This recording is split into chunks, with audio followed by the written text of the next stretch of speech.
Subtext Central News Roundup. Political ping pong. No paddle required. Round 1. Fareed Zakaria versus Jesse Waters take on Trump tariff. Here's my take. Liberation Day is an apt name for Donald Trump's policy to impose massive new tariffs across the world. His view of the United States is of a victimized colony, taken advantage of by other countries that have robbed it of jobs, industries, and money. This week, when announcing his tariff plans, he said this. Our country and its taxpayers have been ripped off for more than 50 years. The operation's over. The doctor said it went well. The patient will be out in a minute, and you'll be able to say hi. It was an operation, like when a patient gets operated on, and it's a big thing. I said this would exactly be the way it is. We have $6 or $7 trillion coming into our country, and we've never seen anything like it.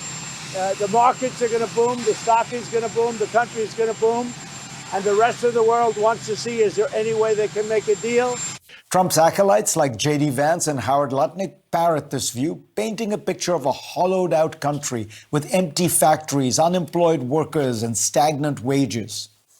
Trump says the prognosis is that the patient will be stronger, bigger, better, and more resilient than ever before. But first, it has to heal. And healing takes time. The American economy is in pain. It's been walking around with a limp for decades. Emergency surgery was necessary.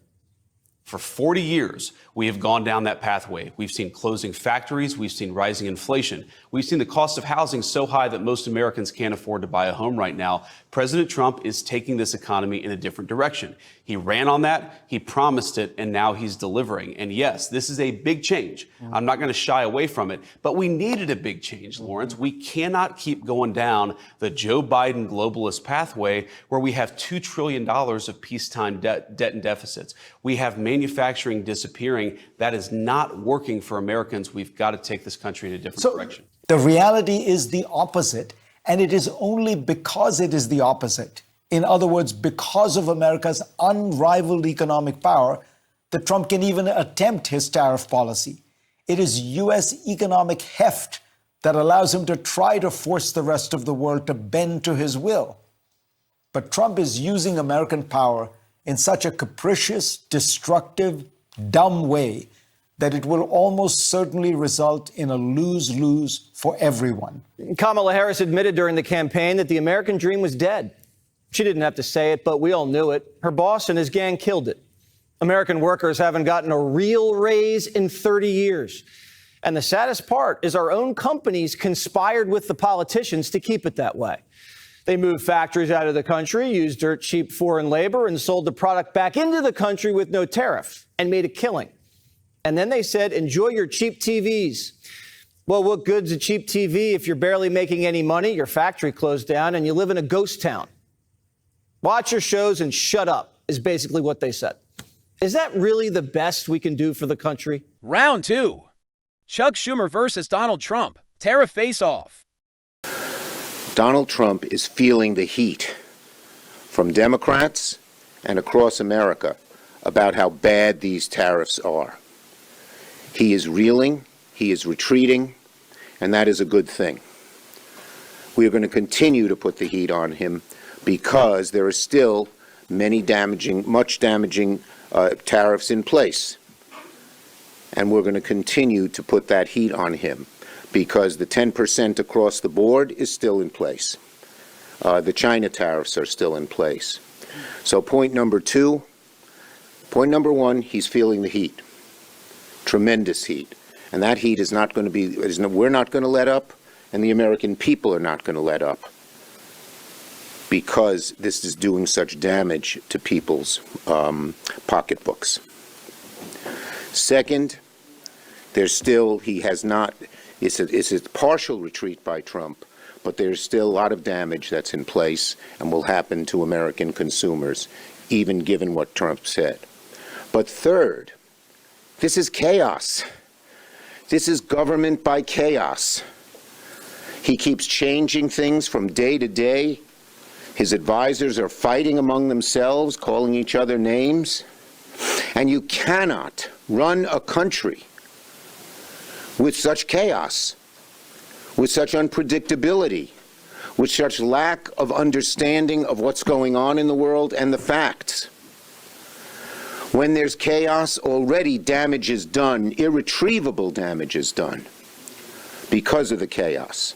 I appreciate that question. No, Chuck Schumer, Nancy Pelosi, everybody knew you had to do it, but they never had the guts to do it. It does take guts. It even takes guts for our country to go through it. That's why I say be cool. They were saying about, see, just be cool. It's going to work out.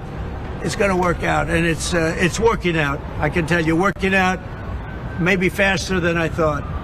But I said it's going to take a little conditioning. It's a transition to. It's really, I think it's a transition to greatness. It's going to be greatness. Our country is going to be, there'll be nothing like it. And people investing in our country, they're going to do better than they've ever done before. We have more car manufacturers, Roger, coming into our country now. Speaking of cars, we've never seen anything like it. And they're coming in because of the election, but they're coming in because of the tariffs, because they don't want to pay 25 or 50 or whatever it may be. They don't want to pay that. They can't pay that. We had 3 cancellations in Mexico, building a plant. They're all coming into the United States. Canada, they're coming in. From China, they're coming in from everywhere. And that's just cars. We have chip makers come. We're the biggest chip maker in the world, from Taiwan, coming in, spending $3 billion to build plants, and mostly a big plant. This is a hell of a plant when you spend the kind of money there. That they're going to go $200 to $300 billion, not million. You know, you'd say million would be the right number. It's not. $200 to $300 billion. Think of that. $300 billion. If you look at Apple, Apple is going to spend $500 billion building a plant. They wouldn't be doing that if I didn't do this. They'd just keep building them in China. And that's unsustainable. It's not a pleasant thing to do, but I appreciate the question. And, you know, interestingly, Chuck Schumer and Nancy Pelosi, Crazy Nancy, they've wanted to do this for years, but they never had a president that had the guts to do it, because it does take guts, believe me. Round 3, Chris Jennings versus Tiffany Cross. Who is relevant and who is not? Colonizer's attitude to say, I like it, I'm just going to steal it. Now, the fact of the matter is, in this new land, you cannot just go and say, I like it, it's mine now. It doesn't work that way. Well, that is what they're trying to do. And in this new world order, yeah, absolutely. When they're looking at Greenland and say, I like it, I want to take it for mine, that is a very colonizer attitude. I have never ever said we're going to go to Greenland and, quote, colonize it or steal it. You're not a member of government, so you're irrelevant at that point. I'm talking about the president of the United States doing that. You got fired from your job. You can agitate. If you want to engage in personal insults, I don't, but you what do. you lack in a legitimate point, you make up for in personal input. I don't. You personal insults. The point I am making is, in this new world order, we are looking at countries, whether or not they're an adversary or ally, it is being determined on what kind of deal we can get. And we cannot govern, we cannot legislate that way. We are increasingly isolated on the world stage. No, we're not. So if you want to engage in personal insults, we're not if I were isolated. you, I would reserve